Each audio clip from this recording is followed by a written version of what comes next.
Yeah, I talked about him last time. Obviously a rookie, but has command that goes beyond usually the scope of a rookie.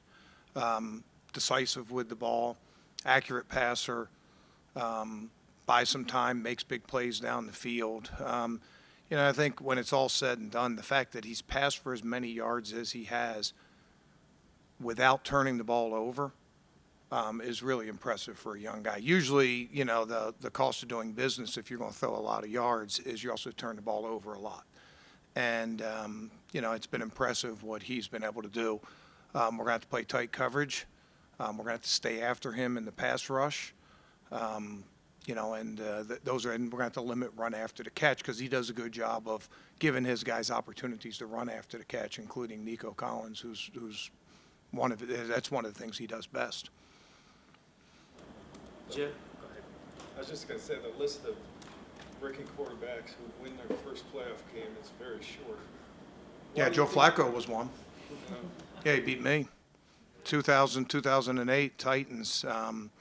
Just could never make a mistake. I think we turned the ball over like 4 times in the plus 20. Chris Johnson started off the game. He had like 100 yards in the first quarter and then got an ankle sprain and missed the rest of the game. But yeah, Joe was a rookie, and it was a low-scoring game. But he got it. So I'm glad Joe's on our side, and I'm glad history's sort of on the other side. Your years in the league, do you feel the pressure of a playoff game affects rookies? I don't know. I'm sure it just depends on the guy. I can't speak for him.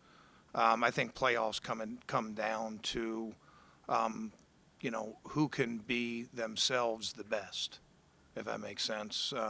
Can we be the best version of ourselves versus the Texans being the best version of themselves? I think that's that's when it's all said and done. You've got 17 games under your belt.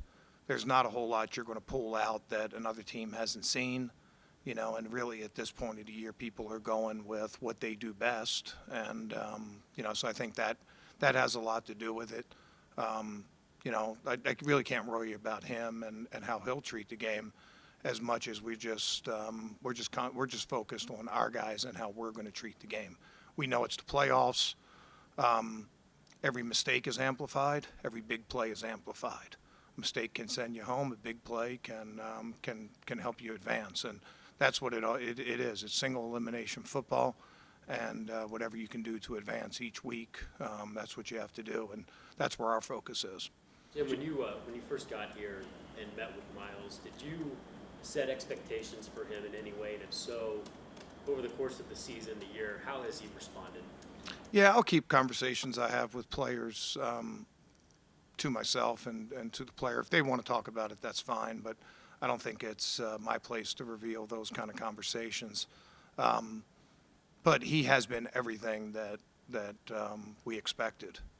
He affects the game every single time he's on the field. He's played well against the run. He's played well against the pass. One of the best players. I said this a few weeks ago. Probably one of the 3 best players I've coached in 31 years. Jim, I saw a stat. You guys have forced more punts than any team since the 1999 Ravens. So what does that say about just consistency, the way you've been playing defensively? Yeah, that sort of goes hand in hand with our third down percentage. We were number 1 in the NFL in third down percentage, and when you're winning those snaps, you're going to force a lot of punts. Our job, and I've said this before, our job is to limit scoring and to try to get the ball back for the offense. And after a slow start and turnovers, I thought we did a pretty good job. I don't know where we finished, but, we were in that top 5 area. I don't know where it ended up. But we've done a good job there. We've done a good job getting the ball back for the offense. When you win on third down, when you force punts, you've done your job, and that's why we concentrate. We spend a lot of time. Today's a third down day, and our ability to get off the field on third down is a lot. It means a lot to us. Cover guys, rush guys, keep drives from continuing. We've done a good job of of nipping drives in the bud with good third down percentage. And, that's going to be a big part of this game. What's your, Jim, oh, go ahead, Mary. Jim, I know how you feel about Mike Vrabel and, the chance that he gave you to do what you did for those couple of years there, and I was just wondering, what your thoughts were on him getting let go. Yeah, I mean, obviously I have a lot of respect for Mike and admire him a great deal, but, this is a playoff game. I would just want to keep the focus on Texans and the Browns. Hey, Jim, you've been in the league a long time. I know quarterback injuries have had something to do with this, but it feels like going into the playoffs, defenses have always been important, but it seems like they're more impactful than ever. I think 5 of the 6 top scoring defenses are in the playoffs. You guys have had a sensational year. The rules have always seemed to be stacked against defenses, but do you feel like it's maybe swinging in the other direction? I don't know. I mean, we just concentrate on trying to play within the rules that we're given and, like I said, try to limit scoring and get the ball back for the offense and, potentially put them in scoring position. I mean, the league goes through so many cycles. It's hard to say. But being a defensive coach, there is that adage, hey, defense wins championships, and teams that I've been around, when you play good defense in the playoffs, give yourself a good chance. We know that Delpit returned to practice.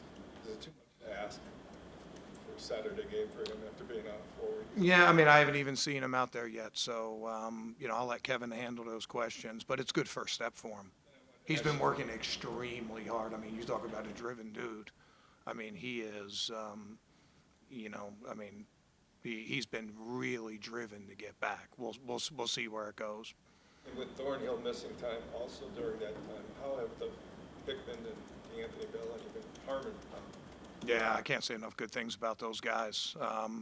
They were 4 or 5 and not on the depth chart at the beginning of the year. And they've come in and, played really good football for us. And I mentioned this before about Ronnie, a little bit talking about C.J. Stroud. Usually when you're rookies, they can do their job, but they need somebody to tell them what to do or somebody else to make the calls. When Juan was down, when Grant was down, Ronnie really became the glue of our secondary and communicated as good, if not better, than any rookie safety I've been around. And I think that's, he's made plays. He's tackled well for us, overlapped in the passing game. D. Bell's made a lot of big plays for us, and Harmon had an interception against these guys. He's given us that, that veteran steadiness that we lost with Rodney McLeod. But, having lost our top 3 safeties for significant portions, the game doesn't care. Playoffs don't care who's playing. So those guys have stepped up and, have been able to do their job in our scheme. Did you see Obo come back, and did he show you enough against Cincinnati that you think he can be a viable part of this rotation? Yeah, we just wanted to get him going a little bit in that game, just sort of pick and choose our spots, but he's certainly in the mix. And, if he can give us some good pass rushes, give us some good snaps, that'll go a long way. Keep some of the other guys fresh, but, he's been a big part of our third down success. And we've missed him over these last 5 weeks, whatever it's been, 4 weeks, 5 weeks. I can't keep track of time now, but it was good to see him back out there.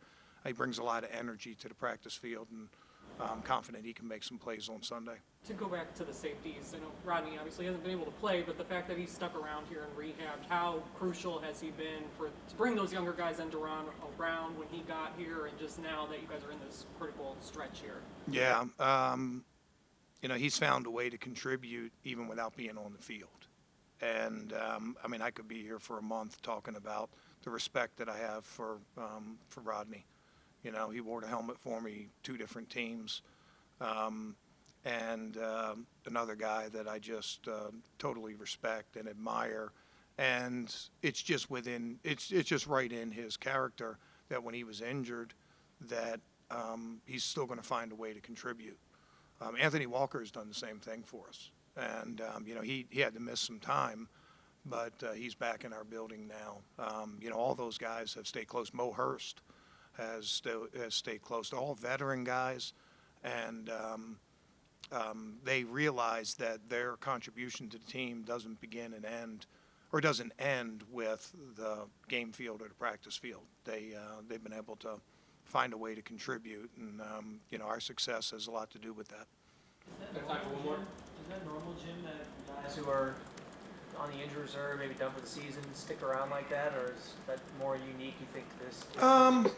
It depends. Sometimes it's a matter of, somebody has a family that's in the area, or, something else. I just think, those guys just, they've been around. They know this is a special season and a special team, and they want to continue to be part of it. Couple days ago, I was telling the team some of the similarities I saw between our team in 2017 with the Eagles, and probably the biggest one is how much the players enjoy each other. They genuinely root for each other and genuinely like to be together in practice, and that continuity has taken us through a lot of tough times this year. I mean, we've had some things put in our way over the course of the year, but you don't see the frustration show on the field. You don't see guys throwing helmets or yelling at each other, or you don't see the jealousy, or you don't see finger pointing, and that was probably the thing that stood out the most between like our team and where we've been. A lot of people have made thing of lost a starting quarterback and veteran replaces him and multiple injuries and things like that. But I just say our team genuinely has fun together, and you can do some things as coach to try to push them in that direction, but it has to come organically from them, and that's been developing over the course of the whole season. I think we're stronger now as a result of some of the tough times we've been through, and we're going to have to rely on some of that resilience as we go through this playoff season. Like I said, a great play can propel you. A missed opportunity, a drop pass, a dropped interception, a missed assignment can send you home. It's high stakes, and I think our guys are ready for that challenge.